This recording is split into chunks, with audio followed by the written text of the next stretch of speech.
Greetings, brothers and sisters. Greetings. First and foremost, we must acknowledge our Heavenly Father, Yahweh, through His only begotten Son, Yahushua, for allowing this word to come out. And I hope you sincere brothers and sisters are truly edified by today's word.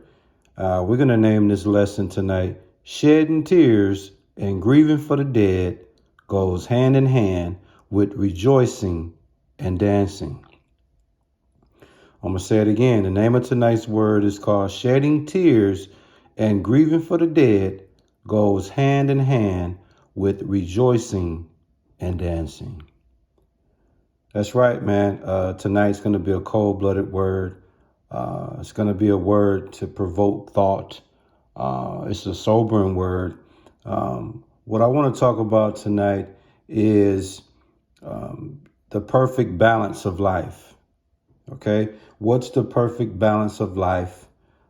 Let me just say it to you this way.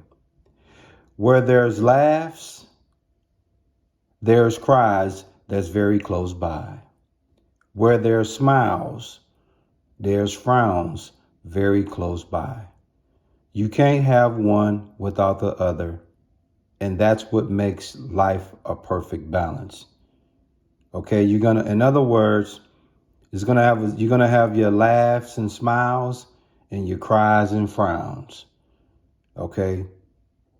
And the way it goes, you might start off laughing, but just know cries is very close by. Okay. You might start off smiling, just know frowns is very close by. You can't have one without the other. And that's what makes shedding tears and grieving for the dead goes hand in hand with rejoicing and dancing, because shedding tears and grieving for the dead would be symbolic to frowns and cries. Okay, rejoicing and dancing would goes hand in hand with smiles and laughter. You see, and in today's word, we're going to come to you in Ecclesiastes chapter 3, and the main verse we're going to speak about is verse 4. But before we get to verse 4, I want you to take a look on the screen. What you see is a young lady. She's crying. Okay. Now, even though she's starting off crying, please understand, laughter is very close by. You see, and this is just how life goes. You know, it's up and down, which makes it a balance. You're going to have your highs. You're going to have your lows. The ultimate goal is to be in the middle. That's where your balance is going to come. And your emotions of shedding tears and grieving for the dead, it has its place in your life. And then you'll have a season where you're opposite of shedding tears and grieving for the dead. You're happy. You're rejoiceful. You're dancing. But all in all, it's a perfect balance. And that's what I want us to focus on tonight. In Ecclesiastes chapter 3, verse 1, it says, to everything there is a season and a time to every purpose under the heaven. So you see that? As you live in this life, man, you're going to have different seasons dealing with different things. And the main point that I want to bring out is verse 4 in Ecclesiastes chapter 3. And it reads, a time to weep and a time to laugh, a time to mourn and a time to dance. All right. So let's analyze this a little deeper. All right. In verse 4, Ecclesiastes chapter 3, when it says a time, it means a season. There's a season where you're going to do what? You're going to weep. In other words, there's a season when you're going to deal with the state of humiliation. There's a time and season you're going to deal with grief. There's a time and season you're going to have occasion of shedding tears to express sorrow. Okay. Now, what's some examples in life where you'll have a season of finding yourself weeping? From the heartbreak of a divorce, from betrayal, from being backstabbed. Okay. You're going to be in a season of weeping. Imagine investing years into something and it suddenly ends. These are all life examples of you'll find yourself in a time and season of weeping. You see?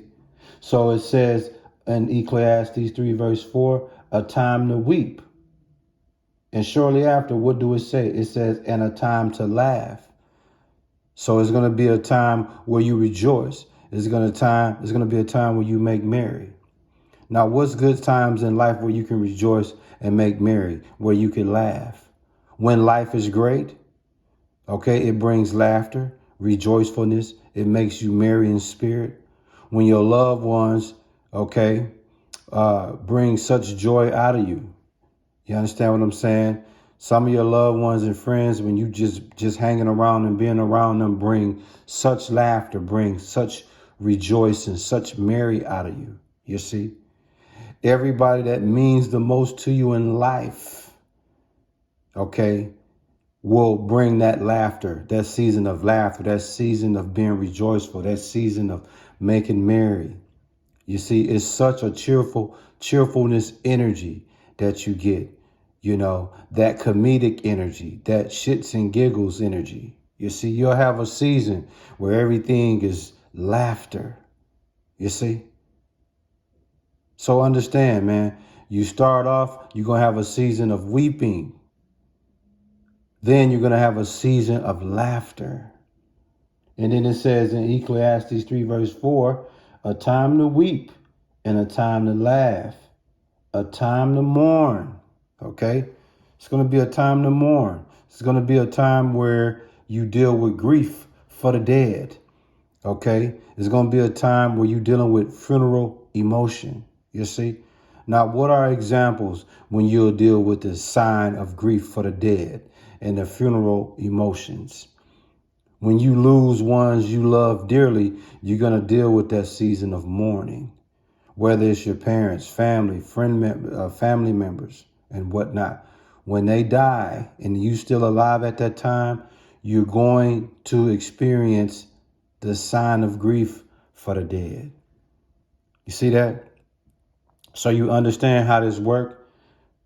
What did I tell you in the beginning of this word? I said, shedding tears and grieving for the dead goes hand in hand with rejoicing and dancing. You dig? And in Ecclesiastes 3 and 4, we've told you what? There's a time to weep, there's a time to laugh, there's a time to mourn, and there's a time to dance. So you're going to have a season where you skipping and leaping for joy and excitement. What's some examples of life that'll make you want to dance? Marriage celebrations, graduations from college and school, birth of a child, okay? Celebration of worship and honoring the Lord, who we know as Yahweh. These are all occasions where we dance, skip, and leap for joy. So you're going to have a season where you just dancing. So now you understand the balance where I've just took you. I've just took you from a state of weeping to a state of laughing, to a state of laughing, to a state of mourning, to a state of mourning, to a state of dancing. And all these come in life in that order, man. That's why I tell you, shedding tears and grieving for the dead goes hand in hand with rejoicing and dancing. Why? Because where there's laughs, where there's laughs, there's cries close by. Where there's smiles, there's frowns close by. You can't have one without the other, man. You dig? Word.